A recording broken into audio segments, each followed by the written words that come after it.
शिव महापुराण की कथा कहती है पुरुषोत्तम मास चालू हुआ है, अधिक मास चालू हुआ है। 5 चीजें अधिक मास के महीने में शिव जी के लिए आप करिए।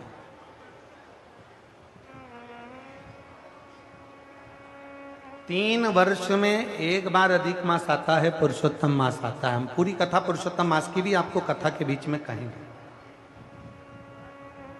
इसलिए पुरुषोत्तम मास में जो कथा चल रही है 3 जगह पर, एक करनाल में हो जाएगी, इसके बाद में फिर दुधाना गांव में महाराष्ट्र में हो जाएगी, फिर एक ऑनलाइन हो जाएगी। ऐसी तीनों कथा हमने अधिक मास पार्ट 1, अधिक मास पार्ट 2, अधिक मास पार्ट 3 इस नाम से हम इस कथा को दिए। पूरे पुरुषोत्तम मास में, अधिक मास में आपको 3 कथाएं हम श्रवण कराएं, बाबा की कृपा हुई तो। और उन तीनों कथाओं का क्रम, शिव को कैसे रिझाया है। 5 चीजें धारण करो। आज 17 मई से अधिक मास प्रारंभ हुआ है, जो 15 जून तक चलेगा। इस 15 जून तक के अधिक मास में 5 चीजें अपने अंदर धारण करना है। पहले नंबर का, शिव जी को 1 लोटा जल सुबह से लेकर शाम तक के बीच में कभी भी चढ़ाना जरूर। दूसरा, शंकर जी के मंदिर में या बेलपत्री के नीचे या तुलसी के क्यारे के पास में एक दीपक अवश्य लगाएं। चाहे सुबह लगाएं, चाहे शाम को लगाएं, तुम्हारी मर्जी पड़े तब। दीपदान जरूर करो, जल जरूर चढ़ाओ। तीसरा, एक बेलपत्री को रख लें और उसी बेलपत्र को पहले दिन से लेकर 17 मई से लेकर, अधिक मास के पहले दिन से लेकर अधिक मास के आखिरी दिन तक 15 जून तक एक ही बेलपत्र को एक कागज में या किताब में उसको रख लें। उसको रोज शिव जी को समर्पित करें। श्री शिवाय नमस्तुभ्यम बोलकर अपनी कामना करें। वापिस उठाकर उसको अपने किताब में रख लें। फिर कल वापिस समर्पित करें, फिर वापिस रख लें, फिर वापिस समर्पित करें। 1 महीना अधिक मास का, पुरुषोत्तम मास का, यदि एक ही बेलपत्र को सर्वत्र चढ़ाया जाए, उसी बेलपत्र को बारंबार समर्पित करा जाए और उस बेलपत्र को अधिक मास पूर्ण होने के बाद फिर उसको, जो आप मालपुआ दान करते हैं, उस मालपुए के साथ अगर दान कर दें तो जिंदगी में कभी किसी के दरवाजे पर हाथ नहीं फैलाना पड़ेगा। भगवान इतनी बरकत आपको प्रदान करे, इतनी बरकत दे।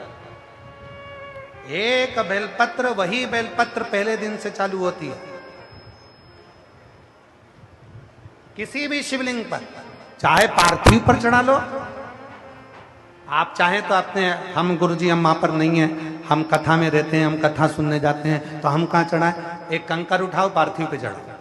पेड़ के नीचे पार्थिव बनाया, उसी पे चढ़ा के रख ली। फिर उसी को बेलपत्र को, उसी बेलपत्र को बारंबार पूरे अधिक मास के महीने में 1 महीने तक उसी बेलपत्र को चढ़ाना है, उसी को रखना है।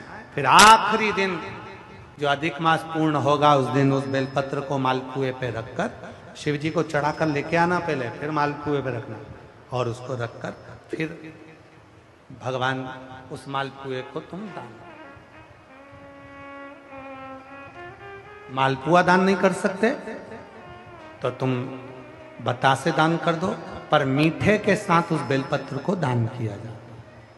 बतासा है, मिठाई है, कोई 33 कोई भी सामग्री 33 जो मीठी हो वो रखकर आप दे सकते।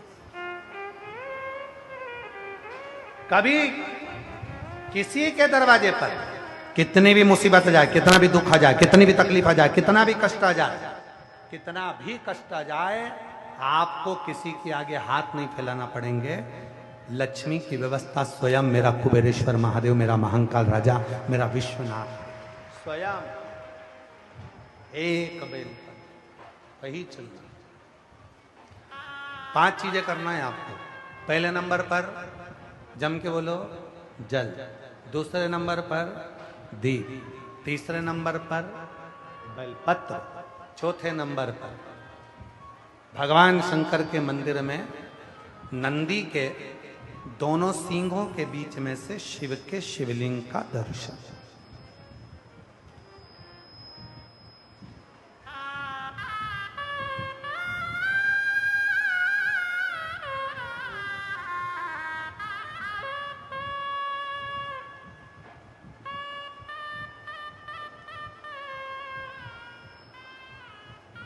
नंदी के जो सींग है, उन सींग के मध्य में से भगवान शंकर का दर्शन। क्यों? किस लिए? अगर पुरुषोत्तम मास में, अधिक मास में हम नंदी के दोनों सींगों के बीच में से शंकर के शिवलिंग का दर्शन कर लेते हैं तो अपने अंतिम सांस तक शरीर के अंदर कोई बड़ी बीमारी कभी नहीं आती, कोई गंभीर बीमारी कभी नहीं, क्योंकि ज्येष्ठा का अधिक आया है।